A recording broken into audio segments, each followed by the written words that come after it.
Welcome back to the channel, everyone. ThoughtGoer here, of course.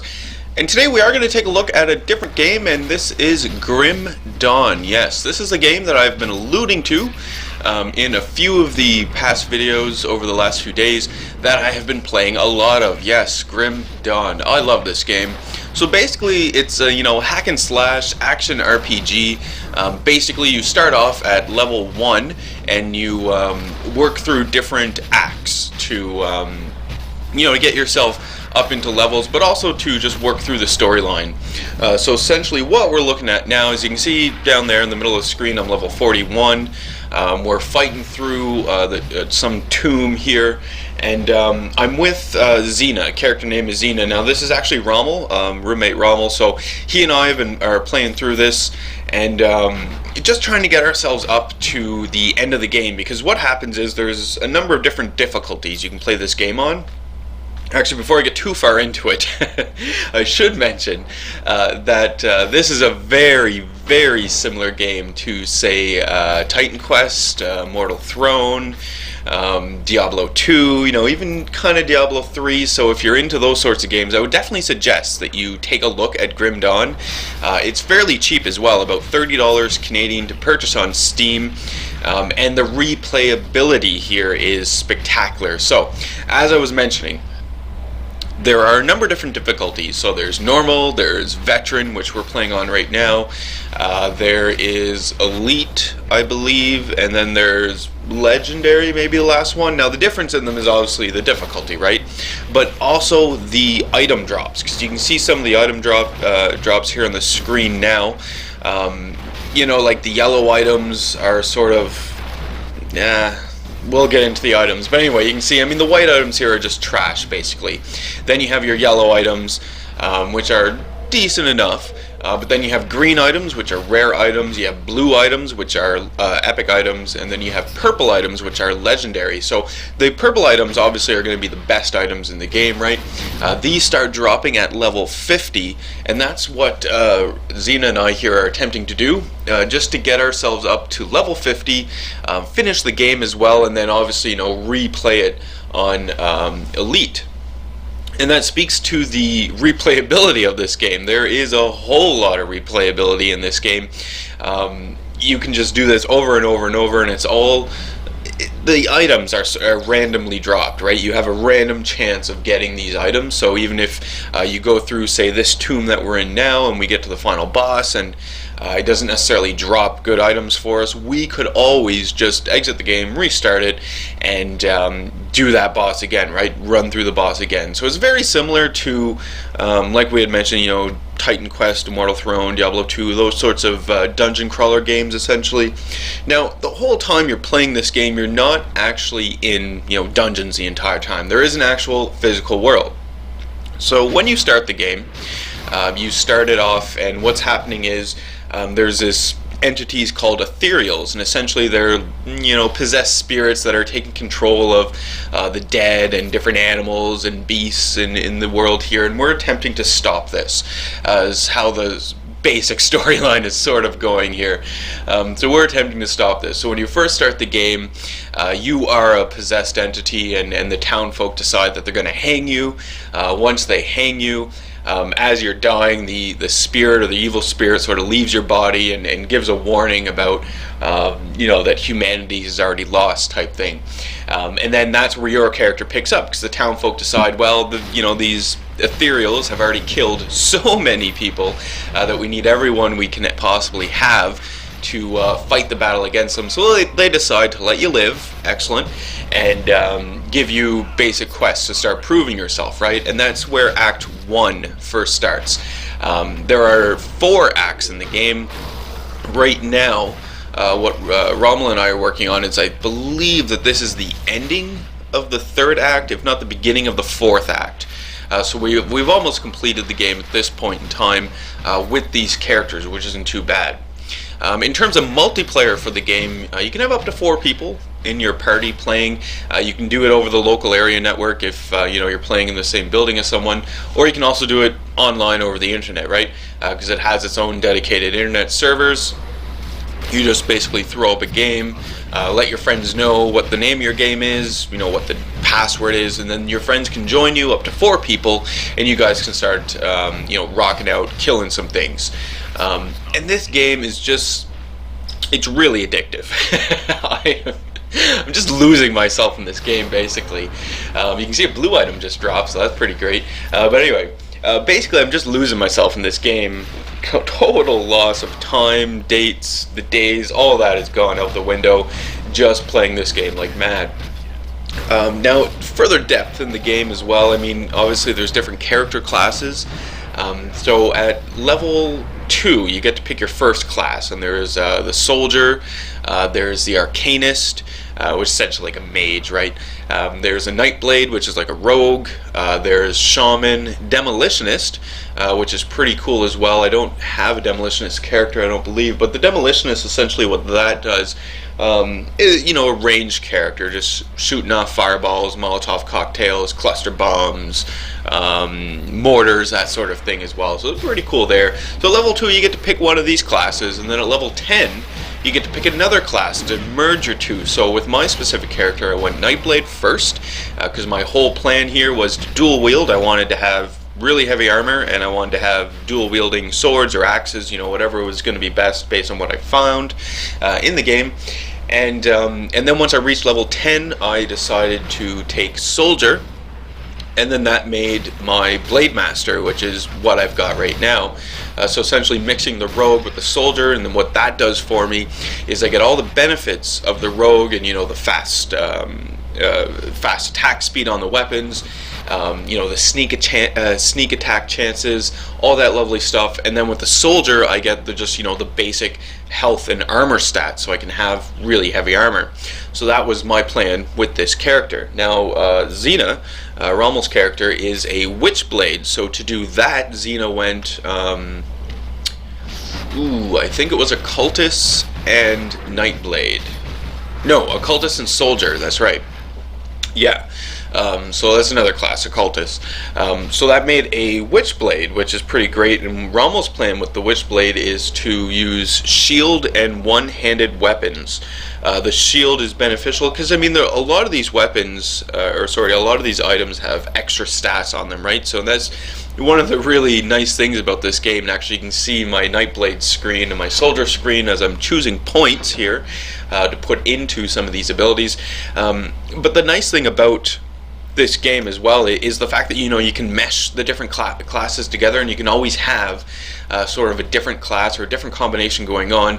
And then to further that, depending on where you decide to put your points and what you decide to put your points into, that'll also create different sorts of characters, right? So it's, you know, my Blade Master here with the Nightblade and the Soldier combination, my Nightblade might be completely different from, say, a Nightblade that one of you might decide to make, right? So it's really, really nice in that way. There's lots of depth in the game. Plus, I just find it incredibly satisfying to run around and just destroy people. You can see here that we just found a hidden spot in the world here. Now there are many, many hidden spots in the world. There's loot galore in this game. Actually, my biggest complaint about the game is just there's too much trash loot. At least for what I've been playing and what I have found. It's rare, I find, that I find some really nice items, but, you know, right now in this, we're at level 42 now, because we leveled up here, but it's sort of, yeah, we're sort of getting into the part now where we're going to start seeing a whole lot better gear and loot come up, because that's another thing you obviously want to do, right? We saw it briefly a while ago, is you want to be able to get some nice gear for your character, right? And then obviously that changes the way your character looks, which is awesome, because then it just looks cooler, which is really great, and I'm really enjoying. So that is not too bad at all. Now, on top of the whole class system, merging the classes and your points and whatnot, you also have a system called Devotion. So what this is throughout the world there are shrines, little like statues almost that you need to cleanse. And when you cleanse these shrines, either by, you know, killing a bunch of enemies that spawn around it, or by offering certain artifacts or certain items in the game, it gives you a devotion point. With your devotion point, you then go into sort of like a star map, or like a star cluster, and you can see a number of different constellations. And then you can choose these constellations, whichever constellation you would like, to start adding extra damage, extra abilities to your characters, right? And you get 1 point per relic that you cleanse or that you restore, and then you can use that point in your devotion screen to figure out what you would like to buff up a little more. And again, that plays to the whole, each character is going to be different.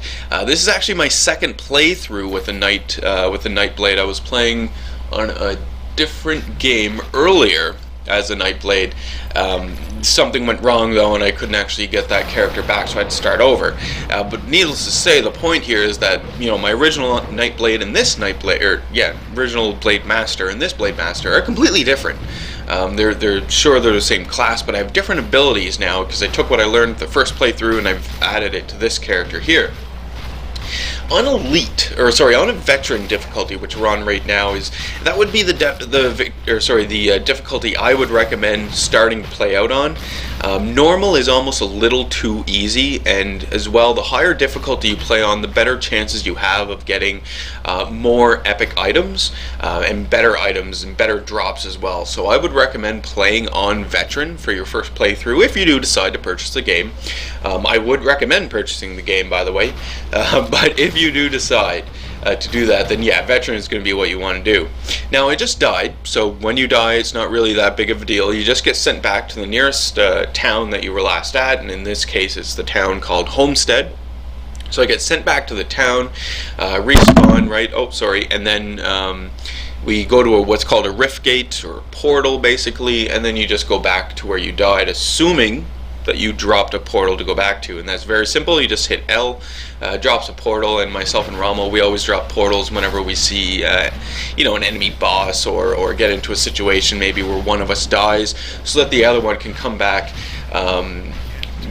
relatively quickly and get back in there and help out. So you see, we're fighting out with this boss here. He's a ghoul.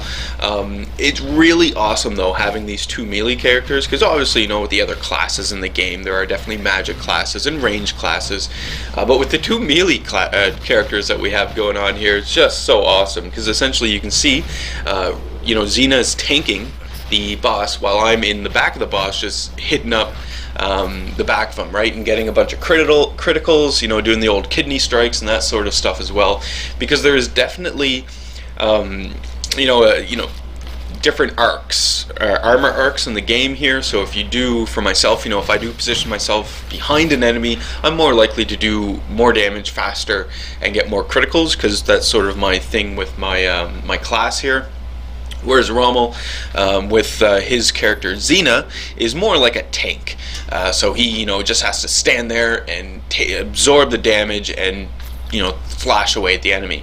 Now you notice I just picked up my gravestone there, so it's same thing as like Titan Quest. Is when you die, your gravestone goes down and come back, hit your gravestone, you get the experience back that you lost from dying, so that's great as well.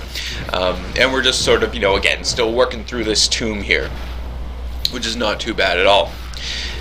Something that is also incredibly satisfying in the game, of course, is just the way, like the artwork in the game. I just love the way that the maps are created.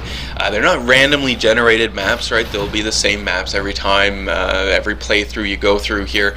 But what they do offer is some different enemies, because as you're working your way through the game, you start gaining reputation, both good reputation and bad reputation. So you're gaining good reputation with cities and communities like Homestead that we were just at.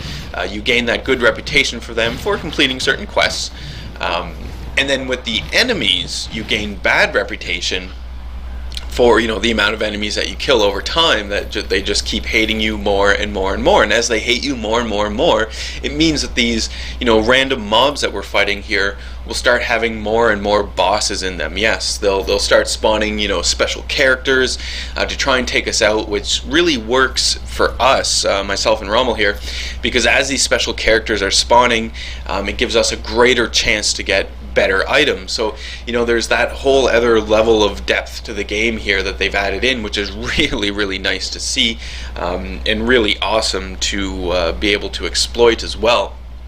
And of course, in the different cities and settlements throughout the world here, as your reputation goes up, you can also buy special items from the vendors, you know, reputation items and whatnot, different armor, weapons, blueprints, because there's a crafting system in this game as well, which is really awesome.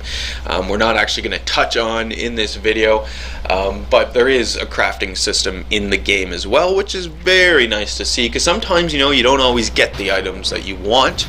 Sometimes you just need to make the item because it's better than what you have been finding throughout the world, which is always great. I enjoy the crafting system because it's fairly simple.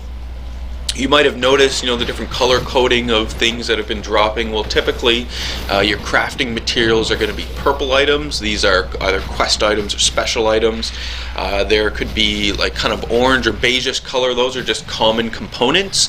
And with these common components, what you can do is you can make them. So say you need 3 chipped claws to make a whole chipped claw. Once you have that whole chipped claw, you can then add it, say, to a weapon.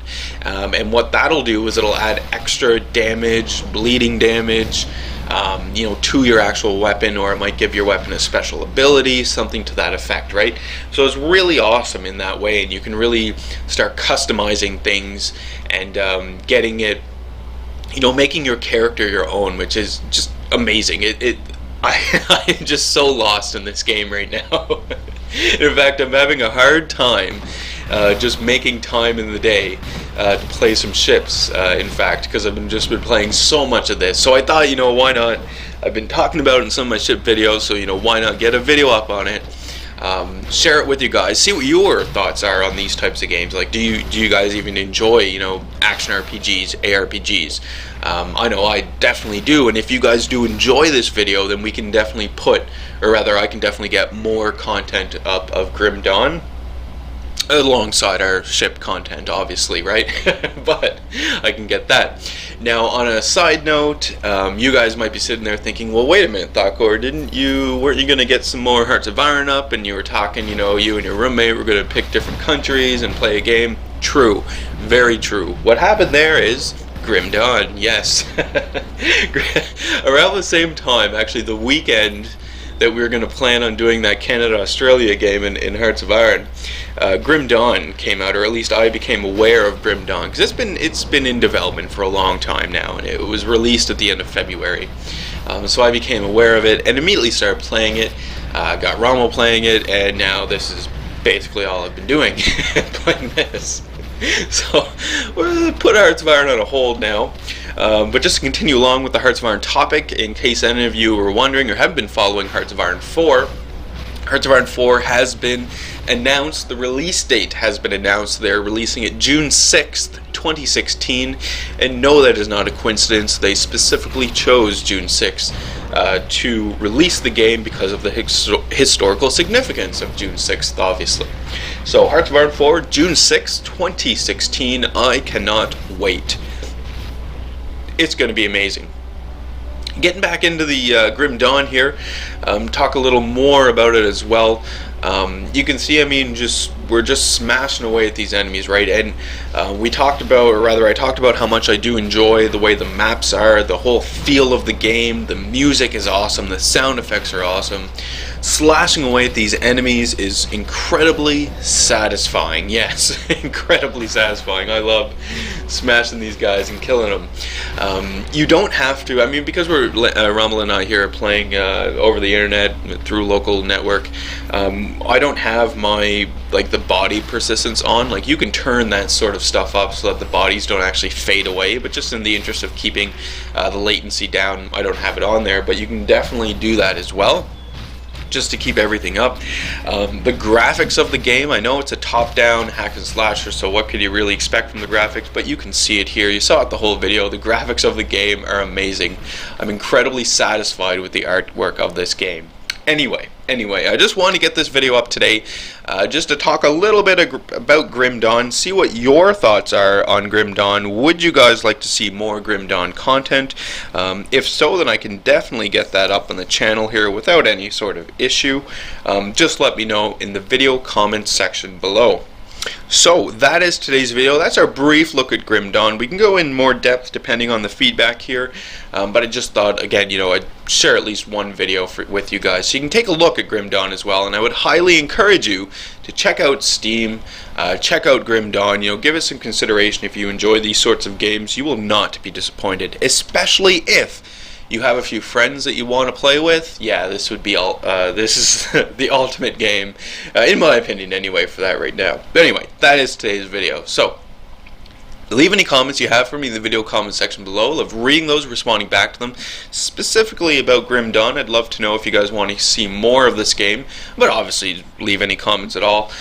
Hit the old like button if you did like today's video. Hit subscribe if you are not a subscriber, and as always, I do hope you enjoy the rest of your day.